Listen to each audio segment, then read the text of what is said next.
Hello, my name is Paul Scheer, and my favorite thing are the Los Angeles Clippers. Welcome to the Finding Favorites podcast, where we explore your favorite things without using an algorithm. Here's your host, Leah Jones. Hello and welcome to Finding Favorites. I'm your host, Leah Jones, and this is the podcast where we learn about people's favorite things and get recommendations without using an algorithm. To say I'm excited about today's guest is an understatement. You already know because you read the title of the episode. I'm here today with Paul Scheer. Paul is an actor, writer, podcaster, comedian. He is the host of How Did This Get Made and Unspooled. He is the founding producer of Friendzone on Twitch. You know him from TV, from Best Week Ever, The League, Black Monday, Fresh Off the Boat. And in May, his first book is coming out. It is called Joyful Recollections of Trauma. It is available for pre-order now. It ships on May 21st, 2024. Paul, how are you doing? I am doing great. Leah, it's so amazing to be here with you because I have seen your face many a time from afar. We have been in different cities together. We have, how many How Did This Get Made shows have you seen? Oh gosh, all but one in Chicago. Wow. I've been to Largo 3 or 4 times, I think. Amazing. And then Philly and Brooklyn. You are unbelievable. You definitely are getting some award. I don't know what that award is, but you would get an award. I would give you an award. I'd like to give you an award. I have tickets for London, but boy, is that an expensive weekend to be in London. I know, it's kind of tricky. Yeah. Easter weekend is after London. We are in, you could also just make it a Belfast-Dublin trip. You can get those. If you make it out, look, you'll get to see the show wherever you want to see it. I don't want to make you spend all that money for no reason. I think the show is going to be a lot of fun. But let me know if you need any tickets. I'll take care of you. Yeah, I've got some high school girlfriends in London. We all saw Hamilton together like 8 or 9 years ago, and so I wanted to introduce them to the podcast. But I'm looking at flights every day. That's what I'll say. All right. Well, I'll tell you this much. It's expensive for me to go to London, and I have to do the shows. I've booked the shows there. So believe me, I get you. Yeah. And I'm traveling with a cabal. I mean, we have my wife, June, and my 2 children. So we're all going to London. So that's 4 plane tickets to London. Wow. And whenever we do that, I say to June, aren't you happy that we only have 2 kids and not 3? Because at a time, there was a thought, should we have another kid? Mm-hmm. And for reasons like this, no, it would be too damn expensive. Yeah. You just have to draw straws every time. Yeah. Who can go, who can stay, or who can fit in the luggage. But I'm so excited to do this, and I'm a fan of yours, and I'm excited to be here. And thank you for talking about my book, which apparently this is a very important thing. This pre-order thing is wildly important. I didn't understand that, but I can tell you that if you pre-order the book, what I'm going to do, and I did this at my own expense and probably my own disservice to myself, I am sending everybody a personalized postcard, an autographed personalized postcard to everybody who's pre-ordered, and you will get access to a special site that I built on my website that has a bunch of additional material that you can kind of see, like a little show and tell of the book. But I figured the postcard was really important because I know that I won't be able to get to every place to sign books. And I figured, well, this will be the next best thing. This is not like me just rubber stamping it. This is going to be me, your name, personalization. I'm doing the whole thing. I mean, talk to me once I get like 2,000 cards in, I'll be dead. So let's start with the book. I talked to a lot of authors on the podcast, and I'm curious. I mean, I think I know that the book bubbled up in part from stories that pop up on the podcast. Occasionally you'll drop these little stories from your childhood, and people have said, put it in a book. So I imagine that was part of the catalyst, but where did the book come from for you? No, you're totally right. Like, I started telling these stories on How Did This Get Made? We've been doing this show for like 14 years or 13 and a half years. And when I started telling these stories about my childhood, it didn't really occur to me how bizarre they were because, they were just the stories of my life, and they were stories that I would tell or that we would talk about in our family, but we're not critiquing those. And when I told it on stage and to Jason and June's often horrified expressions, I was like, oh, huh, maybe it wasn't so normal. And you're right. People were saying, oh, write a book, write a book. But I felt like everybody writes a book. I felt like there's so much book writing out there that I didn't want to just like add to that pile. I knew that there was going to be a difference between a bunch of funny anecdotes versus a book. And I took that really seriously. So I started to write a little while ago, and knowing that the stories I tell are just one part of the story. There's a lot more there. And if I wanted to go there, I'd have to go a lot deeper and tell the full story. So that's really what I did. And I started writing. And once I felt like I had about 60 or 70 pages, I found an agent and I got some notes from them. And then we went out and pitched it. And then once I sold the book continually changed every draft. Like I just handed it in a few weeks ago, the final copy edited version. And every time I looked at it, something changed about it. And it was like a continual crafting of this book. And I'm really happy with it. I think if you're a How Did This Get Made fan, you will get the stories that you want, I think. But I think you're going to get something unexpected in there as well. I also, sadly, felt like I need to write another book because I barely scratched the surface. I feel like, oh my gosh.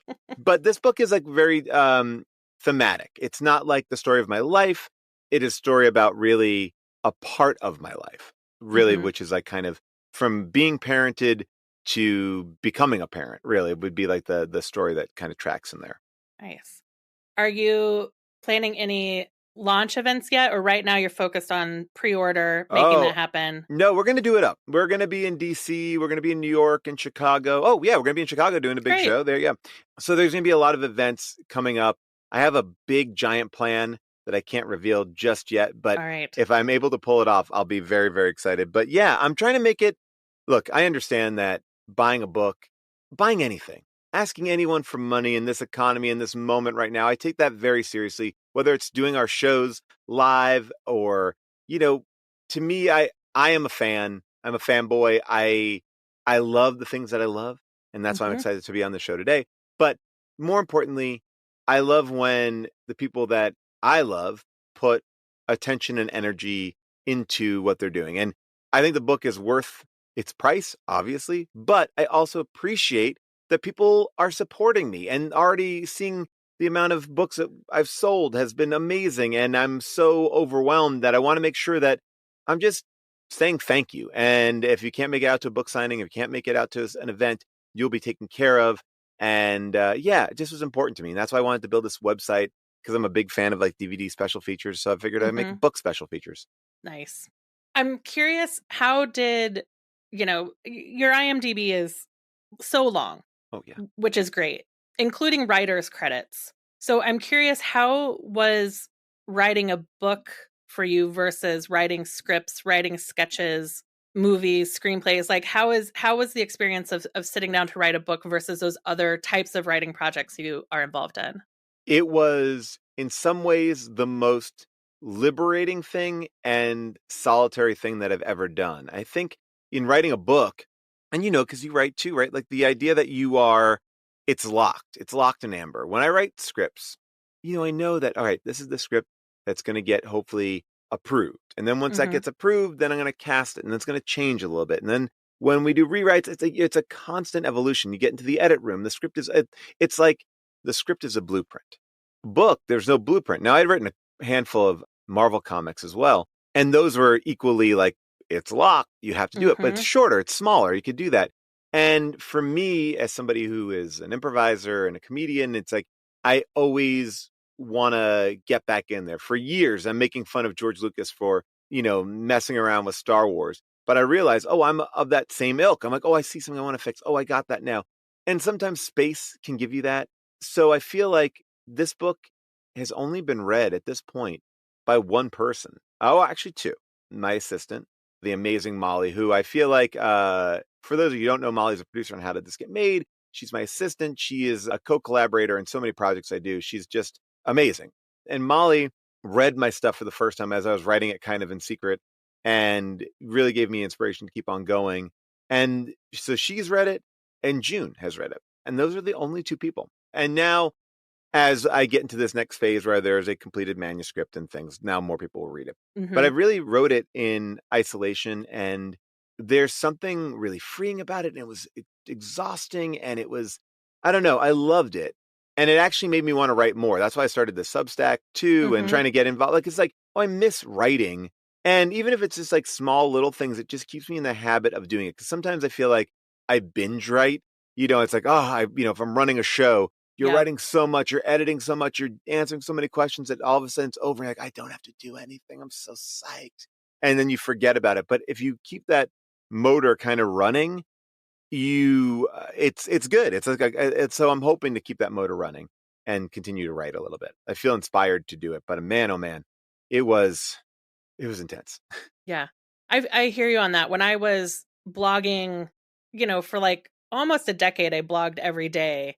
And when I was doing that, then it was really easy to write short stories or work on bigger projects because like the pump was primed. Right. Great. Do morning pages, do a blog, do write for work, right over here. And then I don't know if it was like starting to commute in a car, so I don't have space out time, or Twitter, because I've been on Twitter forever too. A lot of excuses for like getting out of the habit of writing. Well, we've become like so accustomed to this, like we're in a culture of short burst writing, right? It's like an Instagram post, a Twitter, Twitter kind of conditioned us. I mean, I started on Blogger, then went to Tumblr, and Tumblr was smaller than Blogger, although you could make Tumblrs longer, but it wasn't the intent. And everything just got shorter and shorter and shorter and shorter. And our attention spans are shorter. And it's like, it's so funny. I send out mailers about how did this get made, to tell people, oh, we have a show coming up, we're doing this. And there's like an analytical, like an AI reader in that mail program. And basically they give you like tips on how to make sure it's the most effectively read. And it's the less words you can put for everything. It's like image, link, done. Yeah. That is it. And it's like, oh, wow, we forget like the stuff that we love, all the things that we are committed to are made with a lot more care and technique than what we are what's in front of our face at all times. So I think it's like wrestling with that and understanding, like, I don't know, like our place in this world where we are kind of not told to read books anymore. Or, I mean, I know people read books, but it's like I didn't have an iPad growing up. I read so many books. Yeah. I read so many books in New York City when I was on the subway. You talk about like that extra time, like, and you get caught up in this culture where it's like, oh, I'm reading a headline. I think I understand that. I referenced something today that I didn't even read the full story on, but I was like, oh, like, so-and-so. I'm like, oh, oof, I don't want to be that person, and we all are. And it's like not we all are.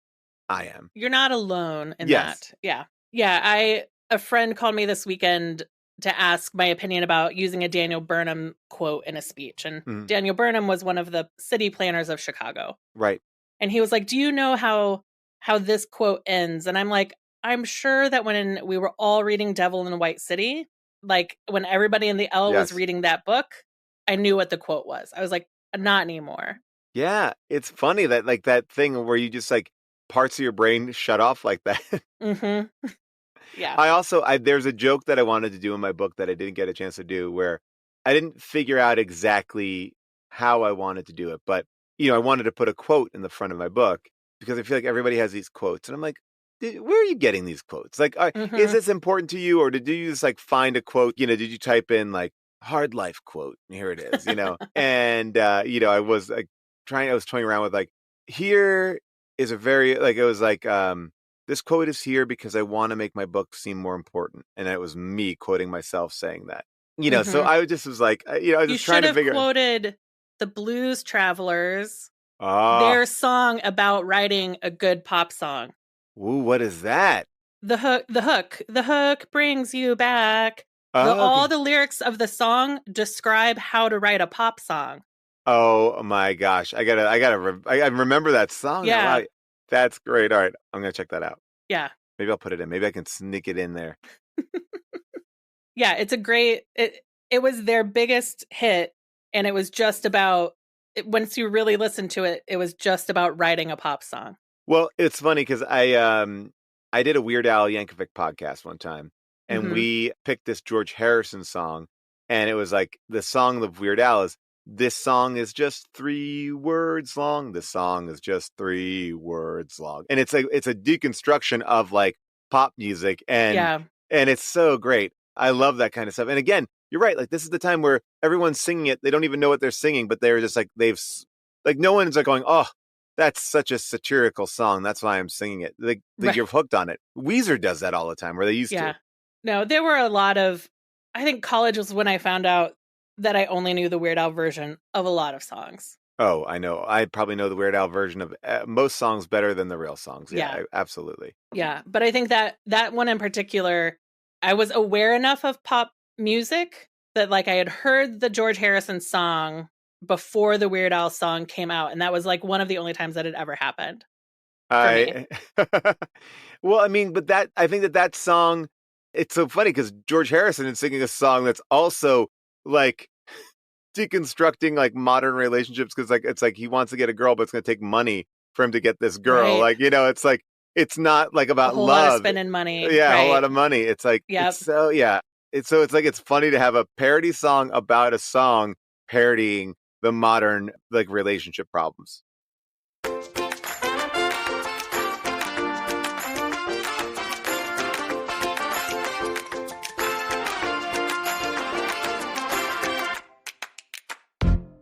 Well, Paul, your book is ostensibly what brought us here today. I appreciate it. Thank you for letting me be here with you.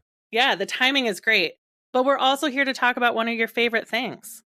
Yes, and I thought about this long and hard because I'm a fan of so many things. Unfortunately, and actually, you know, it's funny that you mentioned this. This is what I talk about in my book. I can't put this stuff up in my house anymore. Mm-hmm. I have an office. A lot of these things that I love live in my office. And, you know, whether that is like a sideshow collectible of Old Dirty Bastard coming out of like the subway in Brooklyn, or like, and I have an obsession with like toys that are somehow completely destroyed. Like there's an image of Iron Man from Spider-Man, the third one, No Way Home, the one with Mysterio, or maybe that's the second one. Okay. Where like Peter Parker sees like Iron Man, like a zombie Iron Man rising from the grave. I have that right next to him, my Doctor Strange, who's also possessed by like the devil. Like I have these ugly superheroes. And then I also have tons of Funko Pops of weird things like the Mandalorian or Baby Grogu, or maybe I baby, just Grogu. Like as a Macy's Day Parade float, I have like characters from Leftovers, Odd Job from Goldfinger, of course, Axel Foley. I have stuff that I've brought with me my entire life. I also have like a giant collection of Clippers bobbleheads. Now, I am a big Los Angeles Clippers fan, and I thought that I would talk about that because what's so interesting about that is, you know, I think that people sometimes get turned off with sports. I think it's very easy to be like, I'm not a sports person. Yeah. And I feel like what I wanted to do in coming on here today is not try to convert you to be a sports person, but talk about the inherent drama and story that is going on when you like a team. So I grew up a New York Knicks fan. I grew up in New York. I moved out to LA, and I had a decision to make. I could continue to be a Knicks fan, which was a real knife in the gut endeavor. Like it just is hard to do. They got close, and then they always kind of fell apart. Yeah, we're close in age, and so my graduation, spring convocation 1995, my dad sat in the front row. It was Pacers Knicks, like game 5. Wow. And he like told me like, okay, I'll say like they're up 2 points, they're down. And eventually everybody in my class that was on stage realized my dad was listening to Pacers Knicks. And they were all just watching him, listening on like a little earbud. That's amazing. Yeah. And of course, you know, a lot of heartbreak in those Knicks years. And so I came out to LA and I was like, I need to pick a different team. And I immediately knew that the Lakers felt like a bandwagon choice. Like everyone's a Laker fan. Mm-hmm. What could I do? What could be more fun? And so the Clippers at this point were kind of becoming interesting. You had Blake Griffin on the team. They were making some changes. And it felt like it would be fun. Also, tickets were very affordable, like comically so. I have a question about, were the Clippers an expansion team? Did they move from another city? I feel like... Well, the story about the Clippers is kind of interesting, right? Because, I mean, there were no basketball teams in LA originally. I mean, because the Lakers are the Great Lakes. They're Minnesota. Minnesota. Yep. Yeah. So, or Michigan, right? They're Michigan, I think. Maybe it's Minnesota. Whatever. One of those places. Yeah. Yeah. I'm not a Laker historian, but the Clippers were originally the Buffalo Braves, and they were up in Buffalo. Okay. And the owner was obsessed with getting them out of Buffalo. So very much Fair. like very much like a Major League, the movie plotting. Like they figured if we lost enough games, we can then, and the attendance goes low enough, we can then move the team. Okay. So at this point, the Lakers have moved to Los Angeles, and this owner at the time buys them and moves them to San Diego. So they were the San Diego Clippers. The Buffalo Braves switched to become the San Diego Clippers, and the Clippers are clipper ships that would be out in the San Diego Ocean or harbor or whatever they have there. So that was going well. And then the owner was like, well, this is San Diego. That's not as fun as LA. And then moves to LA and plays like the way the Clippers came to LA is sus. I mean, 100%. Like it's just, it was just following the leader going like, oh, I want that same thing too. I want that. Yeah. I don't want to be in San Diego. I want to be here. And so they moved to LA. They kind of forced their way in. So I understand that people who remember it and were around are like, get out of here. You're not an LA team. They feel, it feels inorganic, right? But and especially when you have a team like you have the Lakers or these championships, like it feels like you're kind of moving in or something like that. Yeah. So for me, I came in way after all that. I don't come in with any sort of baggage. I come in going, I want to see basketball. I like basketball. I hope to have a family one day. And if I do, I want my kids to see games that they can go to. Yeah. Now, I'm not the biggest sports guy. I mean, it's funny because I've been on a show about fantasy football and I talk about the Clippers a lot, but I'm not like I need to be in front of my TV all the time, but I do like them. And I also know like how much that was a bonding experience to have with my dad, going to games with him. So I really wanted to have that with my kids eventually. So I started going to Clippers games. And why I love the Clippers is because I came in when they were an underdog. And I think in comedians, and a lot of comedians I know are Clippers fans. And I think it's like there is something fun about just the fight against a bigger entity, right? There's no fun about being Goliath. We like David, we like David. And I feel like that's what was great about it. Like they had something to prove. They had a chip on their shoulder. They wanted something. And I think on some level, they just seem more fun. I always say like the Lakers are a Hollywood team. And Hollywood is full of glitz and glamour and like awards and the Clippers, and I know many LA people will disagree with what I'm about to say, and the Clippers are more of a Los Angeles team. They are the working class of Los Angeles. They are the people that are just moving about their day. They're not in Hollywood. They're just doing it. And that's what I really liked. And when you got Blake Griffin on the team, that really sold the deal because Blake Griffin is funny. And I remember when the NBA went on strike, he became an intern at Funny or Die, and that sealed the deal. Once he became an intern at Funny or Die, I was like, I am now a Clippers fan. Blake is funny. And Blake was like in the slam dunk competition, doing all this stuff that made you just be like, I'm all on board. I like this team. I like this guy. And I started to get a little bit more involved with them. Like my friend did a live read of Space Jam, and he got Blake Griffin and DeAndre Jordan to like read the characters of, it was so much fun. DeAndre played Charles Barkley and Blake played Michael Jordan.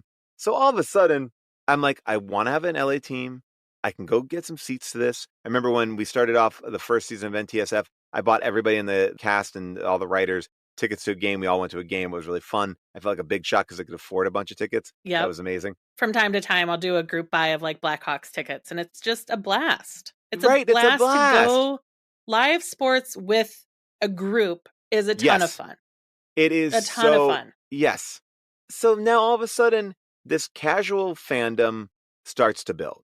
And I start to watch, and look, they're heartbreaking too. There's highs and lows, and then we lose Blake. And what I started to find in 2018, 2019, I think this like really locked in my Clipper fandom. There are these two guys that I love so much, Pat Beverly and Lou Williams. They led this team that had no superstars on it. Basically, the Clippers were getting ready to sign somebody big. That person would eventually become Kawhi Leonard and Paul George.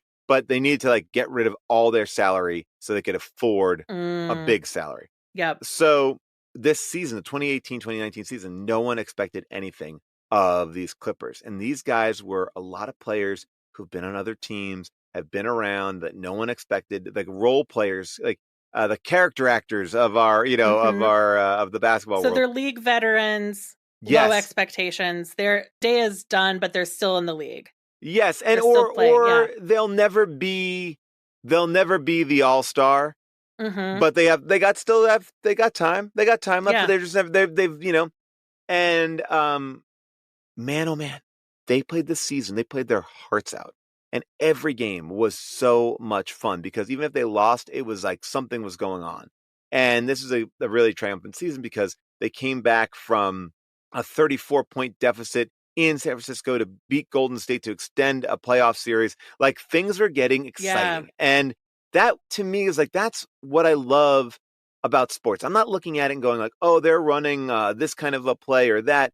I am watching the stories kind of play out. And the NBA to me is a place where you have the best stories because it's one of the few places where the athletes are allowed to be themselves. Like they get to, you get to see them. That's why there's so many podcasts in the NBA. Like you go like, oh my gosh.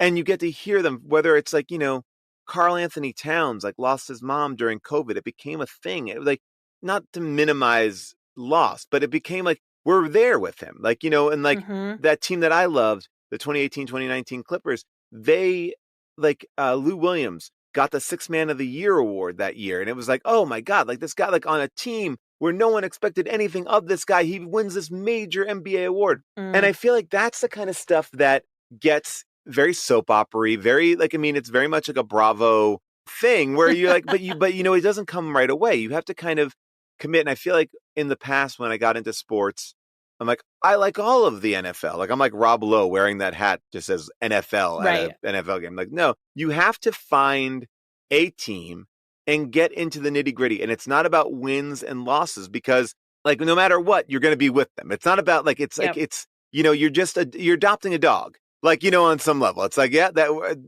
through thick or thin, you're going to be there. And it's like, and I know you're from Chicago, like, or you're in Chicago right now. It's like, that's such a sports hub. Like, that's such a, people are live and die by these teams. And I think what it is, and maybe this is a bold thing to say, but for people, let's just say this.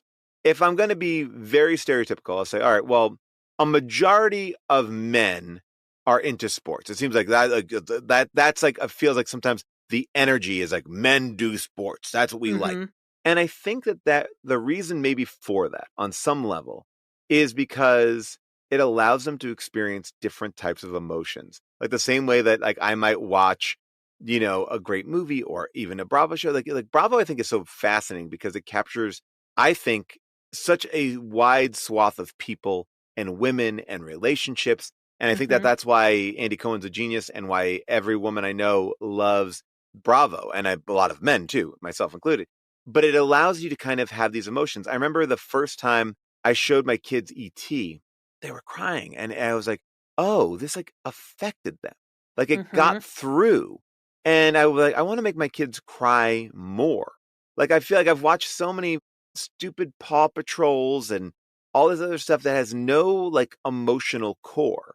And I just realized that like that's such an important part of our life to have ups and downs and emotions and tremendous excitement. Like last night I went to a Clippers game and they were down the entire game. And in the fourth quarter, they came back. It was like a 41-15 quarter, right? So they had a 22-0 run in the end of the fourth. And I went from being like, oh, that's a bummer. My kids are here. This is not fun. To like leaving. And I was on a high all last night. And it's not like I could do that or I want to do that. But it's like it's giving you these emotional ways to connect. And I feel like the way that people kind of talk about sports sometimes is, well, you got to know this person has the highest scoring record or this or that or this or that. I think you got to go real micro and I have to go like, what's going on here is these guys used to be former teammates and they didn't like each other. Now watch out for this, like, or this, like, and get in slow and get in easy, learn about the team, find the team, like what, embrace it. It becomes a cast of characters. And when they leave, it's sad. It is everything that I love about TV. It's like there's drama, there's stories. Will they make it? Will they won't? Will someone get injured? What happens when some people get injured? Like, you read into the press conferences, it becomes something. It's like, I'm not here looking at a betting line and going like, guys, get into betting.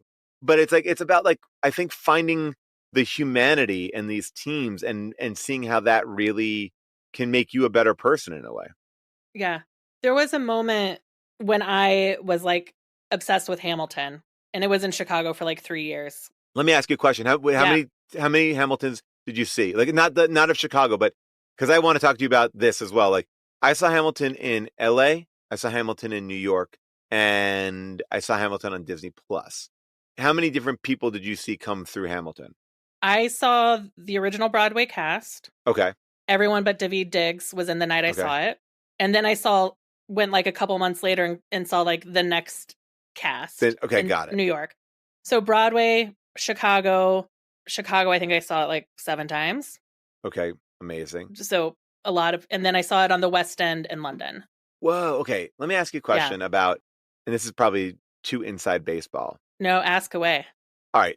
Watching Hamilton for the first time on Broadway with no pomp and circumstance. It was before the Tonys got announced. I just happened to go see it. I worked it into a contract. I was getting paid very poorly for a show. And I said, if you get me tickets to Hamilton, I will do this. And they said, really? And I was like, yeah. And they got me tickets to Hamilton. Nice. Well done. Yeah. So Rob Hubel and I saw it. Rob didn't even know what it was. So I feel like I saw it just knowing like, oh, I heard the show is good. Mm-hmm. That's how I love the New York version. I was blown away by it. I was like, oh my God, everyone needs to see this New York version. Now I will say, when I saw it in LA, I thought the casting was even better. Like, I felt like I saw the show differently. Did you feel like you saw the show differently with different casts? Like, that you were like, oh, it almost like the show took on a different thing in a way. Mm-hmm. So I think I am very grateful to myself for buying myself a ticket to see the original cast, right? Yeah. Like, that was peak single business lady thing to do. Like, fly out for a Wednesday night Hamilton. I was always really bummed I didn't get to see Javier, who co-created Hamilton with Lin. Yes. Because I think, and I hope someday my paths cross with Lin-Manuel. I adore him. He's the weakest Hamilton. There you go. I mean, like this is... Miguel, who was in Chicago and who just retired from the role after like 2,000 shows on Broadway. Mm-hmm. Over the course of Hamilton in Chicago, his daughter, who was born with epilepsy, passed away. Oh, wow. And watching Miguel go from being a father who had never lost a child to a father who had lost a child over the course of his career as Hamilton changed the show completely. Wow. I can only imagine that. Whoa. Like, I have goosebumps thinking about how it was to go see him perform after Adelaide had passed away. Mm-hmm. And then I just saw the most recent cast, and they are having so much fun. They are making it their own. They are no longer trying to, of course, the choreography is the same, right? Right. But they are no longer trying to replicate Broadway. These casts, like the cast you saw in LA, they're having fun. They're owning the characters. They're diving in, and they're making it their own. And I think it is still such a fun show, such a moving show. And but absolutely, the different casts are all different. It really is amazing. I saw, and I'm probably going to mispronounce his name because that is something that I do. That is my unfortunate Achilles heel.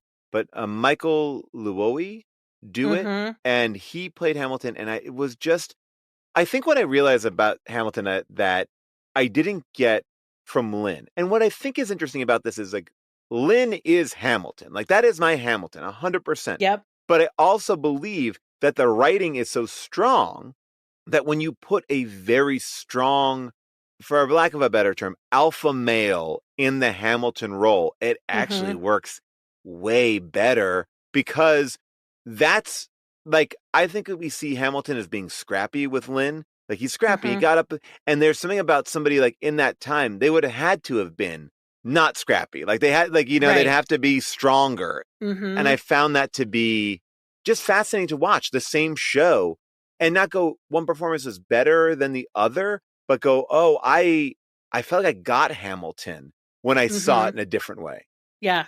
And over time, sometimes I go to see it and I'm like, oh, I'm a Hamilton, I'm going to do everything I can. And then sometimes I'm like, no, I'm in a Burr phase. I'm just like, oh yeah, I'm just going to not publicly do anything. I'm just going to like be cool. I'm going to like keep my opinions to myself. And it's also, I mean, because I've been listening to it and watching it now for 8 years, it's really been some ebbs and flows of who I connect with in the story. Well, it's so funny. I just did a movie with Anthony Ramos, I worked for a day with Anthony Ramos, who was in the original Broadway cast, and I was so psyched to see him. I've talked to Daveed Diggs, saw him as well. Like, I've seen so many things on Broadway. I grew up in New York, so when I was a kid, seeing Broadway was not financially out of reach. Like, It was like you could go see. I feel like. And maybe people are like, you're insane. But when I was a kid, I feel like we were going to see like Neil Simon plays for like $25 or $35. Like seeing like, yeah, right. And it's like, it wasn't a big deal. It was like, we just see a ton. And to this day, Hamilton as a show affected me probably the most of anything I've ever seen on stage. And I would say then a close second is Book of Mormon. But Book of Mormon was different because Book of Mormon kind of I was like, oh, whoa, this is what you can do. And it was so interesting, and I really went away going like, oh well, Rannells and Gad are so great, and there were so many great performances. But like that one I saw again, and it didn't hold up for me as much. I have this feeling about certain things where I'm like, I refuse to see things again. Like, I loved Dumb and Dumber the first time I saw it, the movie Dumb and Dumber. I refuse to ever watch it again because I laughed so hard, and I was so excited to take June to go see Book of Mormon.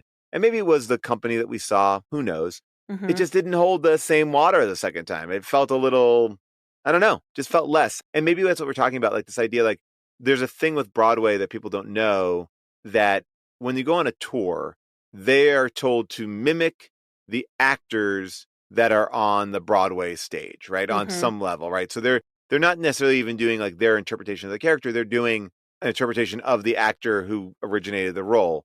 Yep. And that's hard. It's hard. And sometimes, it's like you lose a little piece of personality. But with Hamilton, I felt like that never really happened. I feel like everyone kind of stepped into their own role, but that's maybe because the writing is better. I don't know. I think it's such strong writing and choreography and set design that within those constrictions, people can there's room for a lot of creativity. Yeah, I think you're right. And I think that's, it's such an important thing. Sorry, I don't know how we got off on this whole Hamilton sidetrack, but yeah. Oh, I remember. All right. Is that getting into Hamilton for me was the thing that I was like, you know what? Fuck this Gen X thing. We're too cool for everything. It's actually fun to love something. Yes. And then I started following who was leaving Broadway and who was going to be in the pro shot and who was going cast here. And I was like, oh, this is sports. This is following football players. This is following athletes around the league is what I'm doing with following Hamilton casts. And it unlocked for me understanding sports fandom. Well, because I think what is interesting about sports, and again, it's like that it gets a bad rap, but it's like we're looking at it the wrong way. And I think if you can sit with somebody and create the small stakes that are happening. Like, for example, if you look at, I know Taylor Swift has brought so much to the NFL this year. Obviously so many people have watched it. And how did they get in? Well, they got in because they love Taylor Swift. And then they're like, well, who does Taylor like? Oh, she likes Travis Kelce. Okay, now I'm in on these two people. So I guess I like the Chiefs. Well, if I like the Chiefs, I'm also going to kind of look at Patrick Mahomes, but also I'm going to go now and find out about Jason Kelce because I'm going to watch that documentary that's over here. And then all of a sudden it's like, well, I like Jason, Travis Kelce. I like the Chiefs. I like Patrick Mahomes. Now you're like, okay, and it just starts to build out because it's like, it's not like, oh, I like that play. I like that they win. I mean, maybe for some people it is, but it is this, can they handle it? What can they do? Like, I remember when the Clippers were in the bubble and they had their implosion in the bubble, I talked to Paul George at one point. I was very lucky to talk to him and telling me about the anxiety he was having there. And it was like, they were saying he's washed up. He can't do anything. He's come back and proven himself multiple times now as being a playoff worthy person, but they're like, playoff P, he's got nothing. He's got nothing. And it's like, and you watch these people come back from being ridiculed. Cause that's the other thing too, is sports is like, we may discard you in movies, we may discard you as whatever, but man, in sports, they hang you out to dry. They want to cut off your head and let everyone look at you and be like, you suck, you wrecked it, you're the worst. And that's Shakespearean almost in the way that they lift people up and destroy them.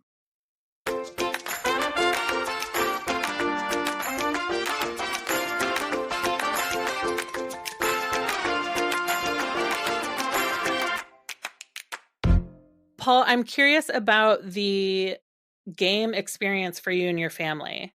Mm-hmm. Do you have key foods you like at the stadium? Do you like to get there early for all the pre-show? Do you want to be there for like all the games and stuff? Or are you there like at tip-off? Here's how I do it. If I have my druthers, I have my whole plan out. First of all, I am not a fan of human beings wearing basketball jerseys out in public. I feel like it's a hard look to pull off, but I have made an exception. When I go to Clippers games, I will wear a basketball jersey. I will normally put it under something I'm not just showing my armpits either. So that's one thing. I always am in a costume when I'm going to a game. And it could be subtle. It could just be a jacket. I bought 2 vintage jackets on eBay. It could be, a hat, but I am repping on some level. Okay. Got that. I do like to get there for the Clippers games. And I think a lot of these stadiums have like fireworks and stuff like that for when they come out of I like that. I don't need to get there earlier than that. But my secret trick is when I get into the stadium, I'll have access to start ordering remotely from the vendors. So I go in, I get my seat, then I get my buzz. Hey, it's ready. Then so I don't miss game time for it, and Smart. And with kids now, they love the halftime entertainment. So I used to get up and walk around and see what's up. No, my kids are like, we want to see the dog on a balancing beam. We want to see the kids play basketball. So that is my thing. As far as leaving early, I don't often do it. I will sometimes do it in the case of 2 things. If the game is just bumming me out, I'll leave early. And it's like if there's no chance of a turnaround, and I'm talking about, 5 minutes left in the fourth quarter. Like it's like, and we're down by, too much. It's like, so I can tell when my kids want to leave, I will leave early, except if it's a playoff game, then they have to fall asleep on me. I'm sorry. They asked to come. That's what I'm not leaving early for a playoff game. And I'm not a funny watcher of the game. Like I sit near funny watchers who like will shout out really clever things, and mine are always too complicated when I try to get it. So I just stick with the boos and the yays, and and I like to jump up out of my seat a lot. I will say that the best like not catcall, but like the best yelling, like taunting I've ever heard. Now I'm up in this section. I have my season tickets there. I'm looking down. We're playing a team where there's a player called Christian Wood. Deadly silent in the arena. Like it's just like it's a low key game, like a Tuesday game or something like that. And all I hear is, Wood, no one likes you. You have no friends. And I thought that was the funniest thing. You have no friends. Like it was like, what a way to like call, no, you have no friends. No one likes you. And it made me laugh so hard. I only wish to be able to throw something like that out there. I get too complicated. Will you travel for Clippers games, or if Clippers games are happening when you're traveling, will you go to them? Yes and yes. So I have traveled to Phoenix for a playoff game, and there I try to be respectful as a opposing fan. I understand that I'm surrounded by fans of their team. I don't want to be that annoying person because I hate it when I'm around that. So I keep my jersey tucked away till the tip-off, throw it on. The game is over, take off that jersey, walk out. I figured I was going to avoid any big conflicts. So I do that. But my son and I have been going to games. Our new rule with each other is we'll pick an NBA game and we'll go anywhere that NBA game is. And we love doing that. So we just go off as a little treat to ourselves. And what I like to do there is not go when the Clippers play, because then we like to root for the team. So last year we went to go see Golden State, and we rooted for Golden State. It was great. I don't want to be, it actually makes going to an opposing stadium more fun It's like, all right, tonight we'll be Hawks fans. Tonight we're going to Yep. be Sacramento Kings fans. And then you actually get to experience the culture of the place. I went to Oklahoma Thunder game a little while ago. I was like, that's the way to do it. You got to experience the culture. You can't be, an enemy in plain sight.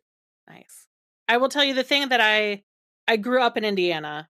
So what I always loved about, so like Larry Bird played basketball in my hometown, college ball in my hometown. And what I always loved about basketball is it's also one of the only sports where things actually can change until the buzzer goes off at the end. Yes. It is one of the most dramatic, I think, sports available because it can really keep changing all the way to the end. And that's always what I loved about basketball. The Clippers were down 18 points. And then this fourth quarter, it started to turn around. They outscored the team 41-15 and had a 22-0 run at the end. And I was already committed. Like, we were actually talking about going home. That was one of those games where we had a bunch of kids with us yesterday. It was like a big kid day because it was a noon game. And we're like, let's go home. I mean, I was like, I don't, it was just a bummer. But when it turns, oh my gosh, wow. And that was, I mean, like I said, I was like on cloud nine. So is there anything about the Clippers, being a fan of basketball, that I haven't asked you about that you'd be sad to leave without saying? Yes. Thank you. So here's the thing. I talked about the underdogs, right? And I talked about having, picking a team like that. Now, the Clippers are one of the handful of NBA teams that has never won a championship. Wow. So that is really interesting, right? That's they have no banners to hang. They have no trophies. They are a team that was owned by this incredible racist, think like Donald Trump, but a slumlord. But that's kind of what Donald Trump did too. So the same. It's like a West Coast version of him. West Coast Trump with maybe more actual money. Yes. Oh, 1,000,000%. Had money. No, a successful Donald Trump. Yes. Yeah, I would agree. And he nickeled and dimed this team so much for so long and did so many things that were so racist and so weird. But he was having the coaches reuse bandages on after you wrap an arm or something like that. They reuse. Mm-mm. Yes. Oh, there's a book called The Curse, which really details all of this stuff. And it's about the curse of the Clippers. And, they were supposed to get Larry Bird. You talk about Larry Bird. They were supposed to get him, but this owner decided, no, I don't think he's going to be that good. So he opted to get two other people in front of Larry Bird. Right. So it was that kind of, they made all these mistakes. So there's something really fun about supporting a team that has never really made it. So I know when I talk about the underdogs, so you go in the highs and the lows. And the way I always say it is when they've had I don't even say bad season, because every season is sometimes it's disappointing. Mm-hmm. I never think I'm going to throw in the towel as a fan. I'm upset that we lost. I'm upset that we didn't fulfill a potential, whatever. But I'm not ever going to walk away. It's like my children. They can make me angry. They can make me upset, but I will never walk away from them. But the thing that's so interesting about them is they do have this larger thing on top of them. They've never won anything. So when people go, aren't you upset that they didn't do it this year? I'm like, I'm not, because they haven't done it any year. It's not like they're letting me down. This is what they have done. This is the team. Yeah. And if this is the year, great. And if it's not, great. It's there's only up in being a Clippers fan, right? Mm-hmm. And I feel like that, to me, that's why I think you have Lakers fans right now this season in particular freaking out. And I think I think Chicago's really interesting too, because the Bulls are a franchise that, yes, you had your Michael Jordan years, amazing. But it is a team that's you get you understand what to expect as a Bulls fan. Oh, we think we can do it. Oh, we think this is going to work out. Oh, we think, okay. Oh, no, it doesn't. Oh, and you have had Pat Bev there too. It's just, there's a fulfilling feeling of not having much at stake.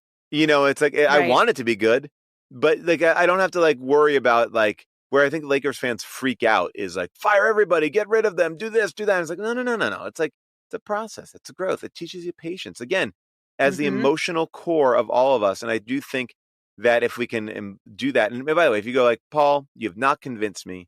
I don't like sports. I don't like basketball. I will never watch a game. Then all I'll say is this. If that is all true, watch 3 random 30 for 30s and then tell me you don't like sports. Because the 30 for 30s are the ESPN documentary series that essentially is doing exactly what I'm saying. They're just saying, hey, this is the interesting story here going on. behind the scenes that you never got to see. The game is a secondary story to that. It's all about everything else. And that's what I'll say. So as somebody who is not like grown up in a household where we love sports, watch sports, I found it to be an incredible bonding experience. I find it to be, just something fun and alive. And it's like, oh, I can go watch a game and I don't know the outcome of it. I can't get ahead of it. I love it. Yep. So it's like, it gives you a lot to do. That's what I would say. Yeah, we grew up watching, we were a Bears house because my dad thought the way that the Colts left Baltimore was sleazy. Okay, I appreciate that. Yep, so we were a Bears house and Pacers. And yeah, absolutely growing up watching sports was a huge deal.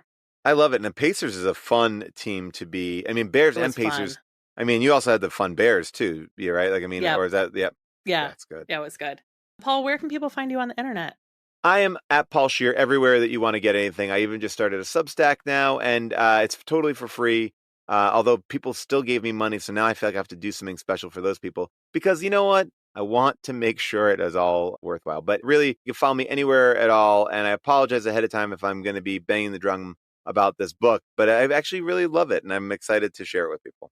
Great. The book is Joyful Recollections of Trauma. It's available for pre-order now. It ships on May 21st. Yes. Get the pre-order in, and now you guys know you're going to have a postcard to use as a bookmark.